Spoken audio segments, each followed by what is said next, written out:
All right, ladies and gentlemen, welcome aboard the Thursday edition of the Steve Malzberg Show. Thanks for being with us. Just today, I thought you'd be interested in hearing this. Ray Rice, remember Ray Rice, who decked his fiancée in the elevator of an Atlantic City hotel? Remember how the feminists went crazy? It's the culture of football. It's what football's all about.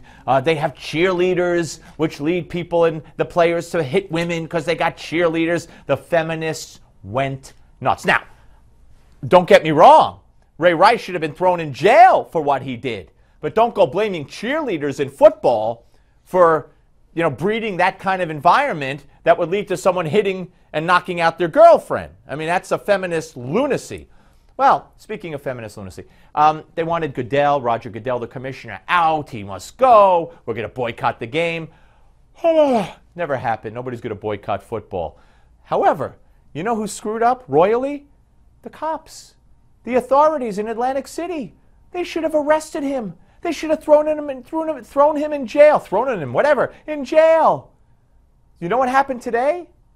All domestic violence charges were dropped. That's right. He paid a $125 fine, if I'm reading this correctly, which I can't believe, and he took counseling. And he stayed clean for however many months he was supposed to stay clean. He's got a clean record. He never did that. It never happened. His fiancée never got punched in the face and got knocked down, never got knocked out cold. That's the travesty. Not Roger Goodell, not the culture of football, not cheerleaders.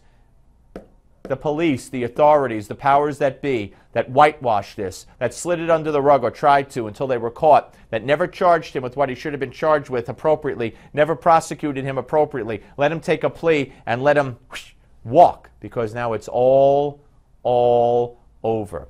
But we have other things to discuss on the show today, folks. We have Tom DeLay coming up in a second here.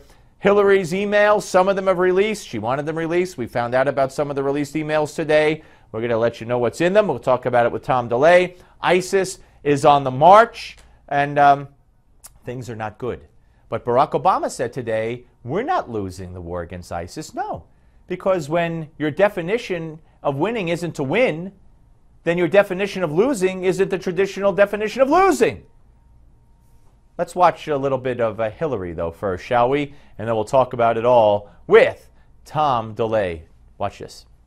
I worked extremely hard on behalf of our values and our interests and our security, and the emails are part of that. So I have said publicly, I'm repeating it here in front of all of you today, I want them out as soon as they can get out. But will you demand it? Will you demand it? Well, they're not mine.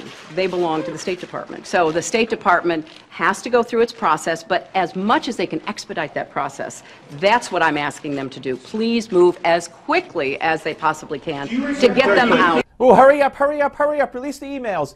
Joining us now is Tom DeLay, of course, former U.S. House Majority Leader and Congressman from the great state of Texas.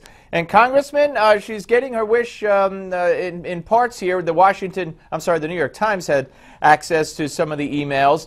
And lo and behold, we find out, for instance, that both Sidney Blumenthal, of all people, and the Ambassador Stevens, who perished in Benghazi, Blumenthal told Hillary after the fact that this whole thing was had nothing to do with the video, that it was planned 14 days in advance. And Stevens, we now know, about 18 months or 14 months before the attack, expressed deep concern for security at that compound. So she's getting her wish. She's getting her wish. First of all, these are emails that she's already cleaned. Yep. And these are the emails that she wanted people to get to see. But evidently the administration doesn't want them to see because they're still dragging their feet and not getting this stuff to the special committee in the House run by Trey Gowdy. So that's the one thing. The other thing is Sidney Blumenthal, and what people aren't saying, Sidney Blumenthal was making money off of Hillary Clinton while she was Secretary of State because she was representing not just, he was representing not just Libya, but I'm sure he was representing a bunch of other countries because of his close contacts with the Secretary of State. And it's probably more than just Sidney Blumenthal. John Podesta, all those those guys, what was his name from Louisiana? How soon we forget.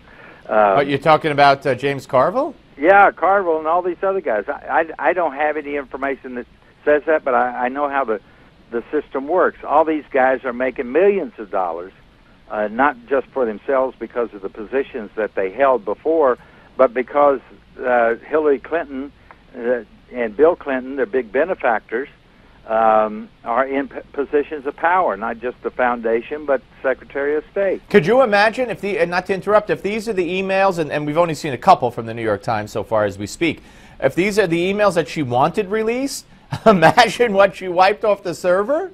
Exactly the point. That's exactly the point. So the press should not be demanding that well, they should be demanding that we get those emails as quickly as possible that the State Department has, but they ought to be demanding that they get a hold of her server and all the emails that were in the server. And it's not just the emails that are sitting in the server. All the emails that she will not release came from somebody else. and so those servers could be investigated. So even if we couldn't retrieve them from her server, you can retrieve them from other people. Yeah. Do you think so? Demand all the emails at Sidney Blumenthal. Absolutely. Well, now the committee is going to talk to Sidney Blumenthal. They're going to question him under oath, I presume. So that should be interesting. That would be very interesting, especially if they put him under oath. But he is too slippery a character to, number one, go under oath, and number two, give them anything. Well, how can you know this much better than I, obviously, because I'm going to ask you how. How could he refuse? How could they? Why would they not put him under oath? It's a congressional committee. If you lie to Congress, you could go to jail. Why would they not put him under oath? Have you heard of Lois Lerner? Well, she took the fifth. Okay, so let him take the fifth. Let him take the fifth and let Hillary run a campaign where a person she exchanged emails with after the White House said you can't have this man in your State Department, he takes the fifth when questioned about his relationship with Hillary. Let that happen. Exactly. I'm totally with you. But at the same time, Hillary is deciding, are the emails more damaging than Sidney Blumenthal taking the fifth? And it looks like that she has chosen the latter. It's insane. Imagine what it's like to be her and him. Oh my God! Nothing but scheming and plotting and covering your butt and I can't even fathom it. All right, let's quickly. ISIS now controls 50% of Syria. They control such a great percent of what used to be called Iraq, and they're on the march. And Obama said today, "We're not losing." Well, once again, the president is not telling the American people the truth. Gosh, that's surprising. Yeah. And he will continue that way. There is no way this president is going to do militarily what needs to be done to stop the growth of ISIS. If nothing else, helping those countries that want to fight against ISIS in every way that we can. We could send, if nothing else, we could send one general to run the army in Iraq, and that would be better than the Iraqi generals running the army in Iraq. Getting the Saudi Arabians. But the problem is, none of these countries, Jordan, Saudi Arabia, the Emirates, and others, trust this president. And if they commit to put boots on the ground or commit to stand up to ISIS, they don't trust him to be there for them. Right, but when ISIS comes knocking on their door, we only have 30 seconds, they're going to be in big trouble. They have to be more proactive right now. Well, it's going to get to that point. Yeah. And unfortunately, Iran is going to fill the void. There you go. And that's the Obama plan. Let Iran dominate the Middle East and at the expense of our allies, especially Israel. Tom DeLay, as always, thank you and have a great Memorial Day weekend, sir. Same to you, and God bless all those veterans. Absolutely, absolutely. Coming up next, former CIA Director James Woolsey will be here, folks. Don't go away. Lots to talk about with him.